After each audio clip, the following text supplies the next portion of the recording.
Hello, sportsmen. You know, now is a great time of the year to be fishing. In early June, you find a lot of fish in the shallow water. They're hungry and they're relatively easy to catch. Easier, I'd say, than they are in July and August because they're in the shallow water and easier to locate. Now, we're going to take you bass fishing on one of our crystal clear northern lakes. And we're going to talk to a man who raises deer and a lot more. So you stay tuned. I'm Fred Trost. It's Thursday night. Time for the Practical Sportsman. Oh, that's the fun of smallmouth bass right there. You know, you don't need a big boat for fishing most of Michigan's inland lakes, but a boat does help you get around to the best spots in the lake. Now, we've used various boats over the years. Generally, they've been 16-footers with tiller steering, lots of open space.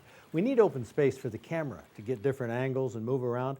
For smallmouth bass, it's hard to beat the crystal clear lakes in Traverse City area. One year we fished Skegamog Lake with Charlie Keenan. Skegamog is famous for big muskies, but the rocky bottom and clear water is also ideal spawning habitat for smallmouth bass. As we were running to the narrows between Skegamog and Elk Lakes, the graph showed a firm gravel and sand bottom that came up at the narrows to 10 or 12 feet. We'd fish that later after we tossed a few spinner baits around the logs at the north end. This lake chain is actually a flooding, so some areas have a lot of logs and dead trees in the water, places where fish like to hang around.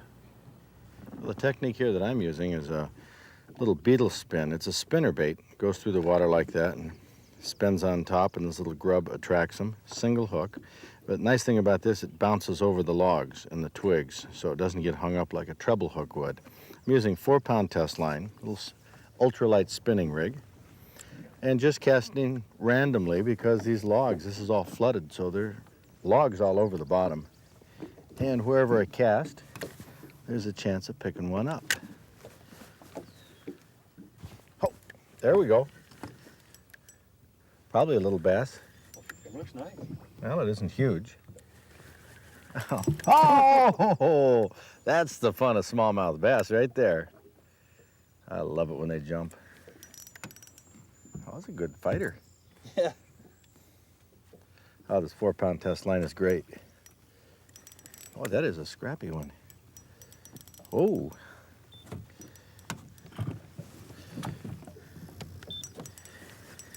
Whoa. You got one too? Double. Look at this. Outstanding. Tell you what, I'm not milking this. It just doesn't want to come in. Oh, this is a riot. Want a slight That was about the 4th cast. Well, he isn't done yet. There we go. Smallmouth bass. They're one of the classiest fish in the water, the smallmouth, and many anglers use nothing but artificial bait to catch them because artificials are rarely swallowed. They tend to hook the fish in the lip where the hook can be removed and the fish return to fight another time, sometimes the same day. Time for an alternative rig. Now this is for smallmouth bass. A lot of them are too small. We just want to hook them in the corner of the mouth. I'm using a small hook with a short shank, hooking the night crawler once. And I'm not going to use a bobber because I don't want the bass to have that much time to swallow it. So what I'm going to do is just use this ultralight, throw it out there, be watching the line, watching how it's peeling out, sinking in the water, and as soon as the fish grabs it, wham, set the hook.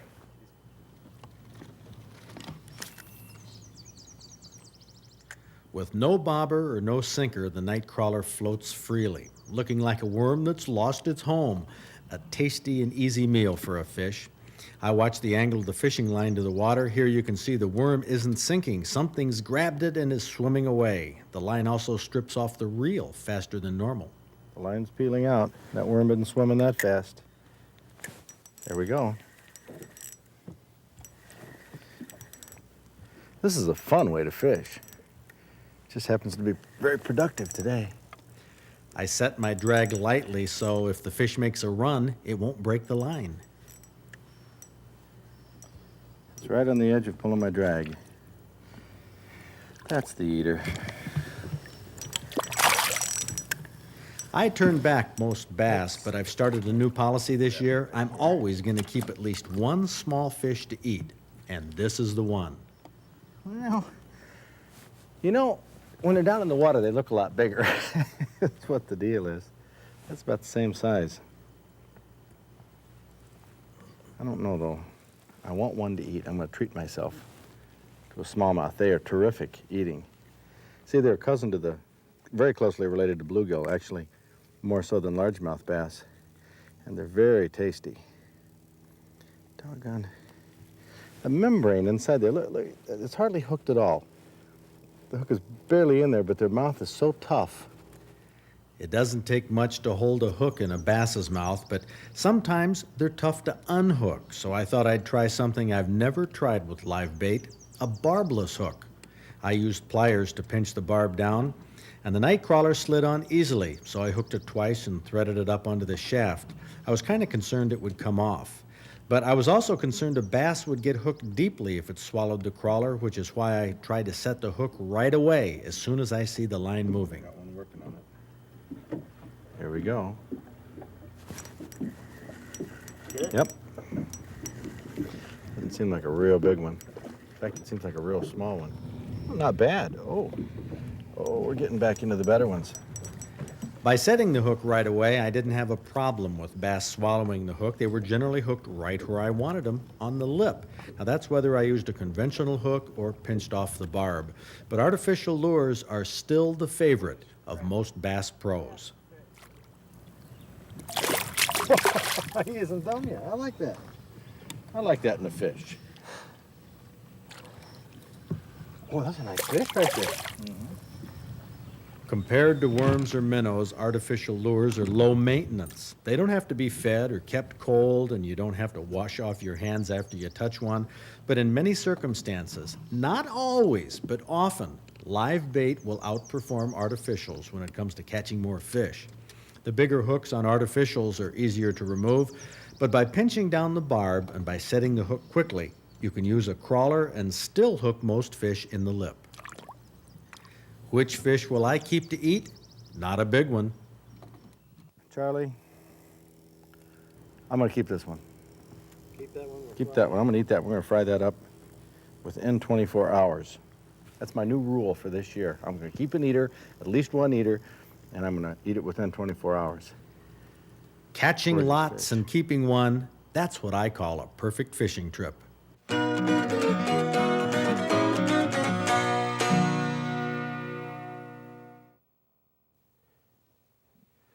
You know, all this talk about catch and release fishing, well, it has its place for certain species in certain locations, but not everywhere for every kind of fish. I like my policy of keeping at least one fish guilt-free so I have enough for a meal. You know, if the DNR thinks that we're short on fish, short on a species, they can lower the limit.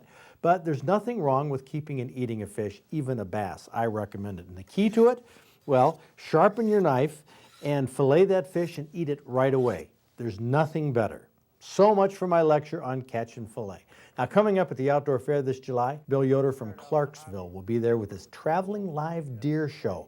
We spent a couple hours with Bill down at his home recently. He has tons of fascinating information about deer. Can we go in his pen or You not? sure can. Oh, well, let's do that. And because I'm interested in some of the things you have, of course, you have a security system. Yeah. Oh, look, we just have to peek here, Matt. Look at Hillbilly.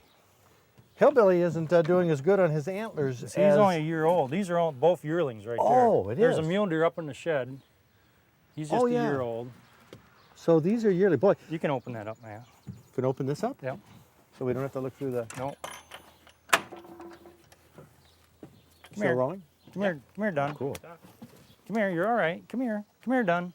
Now, were these bottle fed? Yes, these are bottle fed. This is a mule deer buck. He'll be a year old the end of the month. And this one will be a year old. He's a whitetail. Now, is it typical for the mule deer to have a head start on the antlers? Well, they're a skinnier. Their first year is very fine. It's like your fingers. They just don't get real heavy. And they say they won't breed the first year, but I've seen him trying to, breed this last year, so I don't know, and he was only 8 months old. So now look at the antlers there on him. You said they're skinnier than the first set of antlers on the Right. whitetail, but that's very, very obvious. Yeah, it's real obvious. They're almost exact. I think there's like 5 days difference between their when they was born. Now look how wet the nose is on the whitetail. What's that from? Does he Well, have a cold? Or? no, he just licks more than the mule deer does. He's a little more excited. You can see he's a little scared when we come in here, and the other one, he don't care if you know what you do. So you can see his little tail now. Now his coat is It takes him longer to shed out. He's still got his winter coat. the mule? Yeah, the mule deer's got all his winter hair. See how much longer their winter hair is? Oh yeah. Supposedly they can take the winter harder. I don't know. Whoop. You're all right. So Matt just stood up with the camera, and that spooked him. Yeah. Come here. Come here. Do they actually come when you call Oh them? yeah, they all do. They all come. Come here. Come on. Come here, Dunn. Come here. He says, "What's up?" Yeah. Come on. So these deer, I presume, being kind of spooky like this, won't be a part of your show? That one will be, because he went to 6 shows with me last year as a fawn. He's fine. This one here won't be. No, he won't make it. He don't make the cut. You know, you can see the size of the ears on the mule deer. Right there, you can compare them. Yep, same age. Look at the difference in their ears. They are huge on the mule deer, but they're also huge on Yeah, whitetails. because they have- look big. Yeah, but Yeah, they they don't. have- They ain't near as big as. as that mule deer. Yeah, there's his little tail. He's taking a. Come here. Huh. Interesting. Here, oh, here Yeah, comes the. He's brave. He, like I said, he's been around people all the time. And come on. You're all right. Do whitetails fight amongst themselves more than mule deer, or does it matter? Yeah, these whitetails are more aggressive. They do fight. Of course, your mule deer bucks will fight more during the rut, but whitetails, they'll be able to fight all summer long, one way or the other, kicking or even with their antlers. Now, are their antlers tender? Yes, they're soft. They will break off. They Well, I know they're soft, but I just want, it doesn't seem like do they really avoid things because they're worried about, right. like John Travolta messing up his hair and they Saturday Night walk. Fever? They walk in these pens or anything. When their racks get big, they know exactly where that rack is. They won't bump. They won't bump it because it bothers them. It hurts them. Bill Yoder will be at the Outdoor Fair in Brighton, July 18th and 19th, and we'll have him on the program during the next month sharing information about deer that will probably surprise you. You know, most people think they know deer you're are on so there, but docile it don't that they'd really never hurt hurt a 'em. flea. Do they ever bite? You know, like They a- will. I got bit when we get to this other story right there. You can still see right there's the teeth marks. No kidding. Yeah, right there. When I got gored. Bill Yoder was gored by one of his own bucks last November, and it was very serious. He was hospitalized for 3.5 months. He'll be telling that dramatic story on this show in a couple weeks. Now, I just happen to have a coloring book here about baby animals. Now, this is not normally the type of thing that's a part of this show. But did you know that some hunters have been known to be coloring in a coloring book in their deer blind just before they got a trophy buck? Hey, I'm not kidding. It happened just last year. Well, this is Alan Rotaller from Clarkston, who was hunting Oakland County for this buck. And you have, of course, you have a T-shirt on right here with the photo. Yeah. And those are pretty neat. And your daughter here has the son. Okay, hey, look, I mean, come on. I suppose this could be a Nugent fan, you know. What's your name? Daniel. Daniel? Okay, so were you with Dad when you were hunting? Yeah. Out in the blind with you? We were in the shed.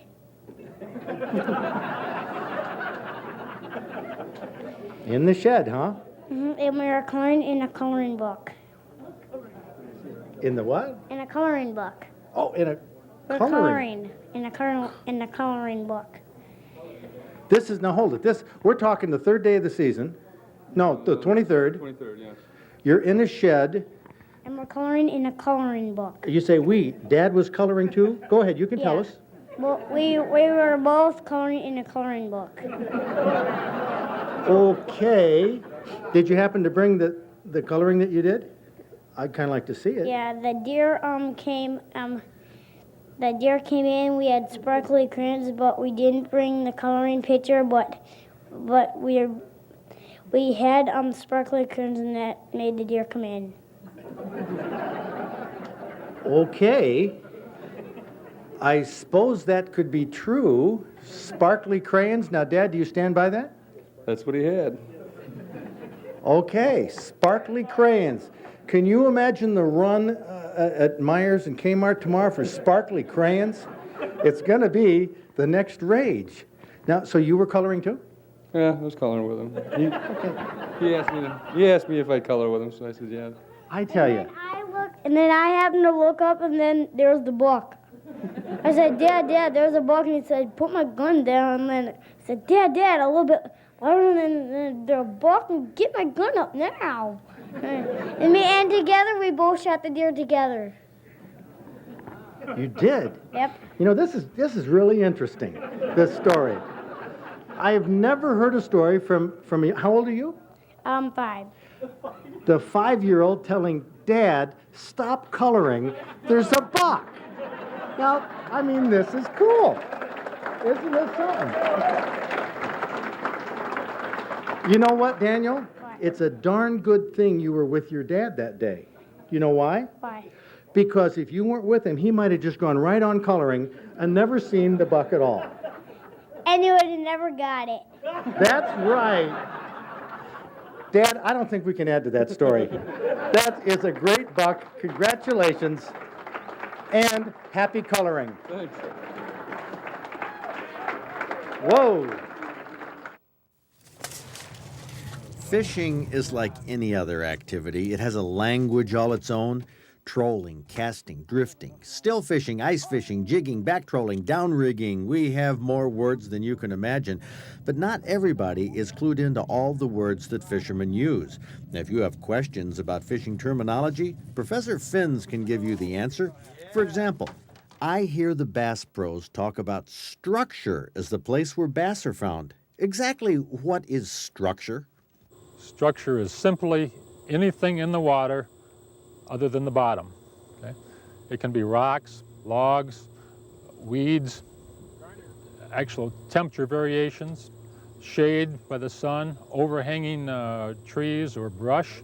Anything that's a little bit different in the water is structure. Large fish relate to structure to use as an ambush point, knowing that the smaller fish relate to structure for something to hide in. So basically, just anything that's different from the bottom will attract the small fish and therefore attract the larger predatory fish. And basically, no matter what type of fish you're fishing for, you want to fish around structure. Yeah, that's a walleye.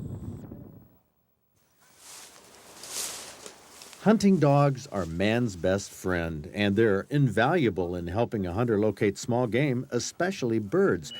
But dogs get pretty excited about hunting. They like to run, and they don't always obey their owners when they get out in the field. Dog training expert Mark Raymond works with sporting dogs for a living, and he's often asked, what are the basic commands my dog needs to know before I can take it hunting? There are some basic commands that your dog should know before you take him hunting. And that is your basic come, sit, stay, lay down, heel. The most important of those is the come. You need the basic control out there in the field. I'll demonstrate that with Bento here. Some of the commands. Bento, heel. Bento, sit. Bento, stay. Bento, come. Bento, heel. Drop. Very good, very good. Over here in the Detroit River, Frank from Trenton Lighthouse. There was a big fish caught back in April. Frank sent us pictures of a guy named John Tomahawk Tomaszewski. He was hand lining, fishing for walleye, April 19th. Look at what he caught. 74-inch, 120-pound sturgeon. Wow. Now those you can only catch one per season, and the limit is 50-inch minimum. In Great Lakes and connecting waters, July 1st through April 30th is the season. We have black, yellow, and chocolate labs, Chesapeake Bay retrievers, Brittany's, tricolored English setters, and I'm sure many more breeds will show up. Brian's IGA next door will have a Pepsi wagon with hot dogs, 4 for $1. Also, well, you can see what the wind has been doing to the trees around the state. It does make it dangerous for boating and for fishing, but this has got to calm down sometime. When it does, make sure you get outdoors and you go fishing. It's a great place to be. See you next week. I need to take 2 minutes here for something that is very necessary, but at the same time, very unpleasant. After we put this show together, I got a telephone call with some devastating news. A man who has been an important part of this program behind the scenes for a number of years was killed in a freak woodcutting accident. Dick Archer from Langsburg was cutting up some trees that had blown over on his farm. When the weight shifted, a trunk sprung up and hit him in the head, killing him instantly. All of us here at the Practical Sportsman are shocked. I mean, more than shocked. Dick was a super nice guy. He helped us on whatever we needed from week to week. He was really a part of our Practical Sportsman family. Dick was at all of our outdoor fairs, helping with the shooting shows. He modified our clays trailer, welding on hinges and a winch so that it would be easy to put up and take down. He helped us at all of our hunting and fishing awards banquets. And he was the backbone of our deer hunting and duck hunting camps for many years at Drummond Island and Cadillac and last November in Wexford County. Dick was our engineer and our mechanic. He could fix anything or make anything from venison stew for dinner to the stove that heated the pumpkin tent. He kept our equipment in good repair, and he was an excellent gunsmith. He did all of our gun work. You'd see Dick in the background of our TV features, fishing on the Captain Nichols for perch or on our small boat on Lake Michigan. And we featured Dick and his wife Bev a couple of years ago at Thanksgiving time when Dick spent a deer season at a tent camp a few miles from home. Now, we had planned to start a segment this fall called This Old Gun, where Dick was going to turn this antique into a usable shotgun. I mean, I had lots of plans with Dick for the years ahead, and we never had to worry about safety because Dick was one of the most safety-conscious people you'd ever want to meet. That's why this tree cutting accident was such a shock. Now, I've been the host of this show, but Dick Archer was the Practical Sportsman. He was the guy who this show was all about. Not only that, he was my friend, a good friend, a buddy. All I can say is, Dick Archer, we love you, man. We miss you dearly.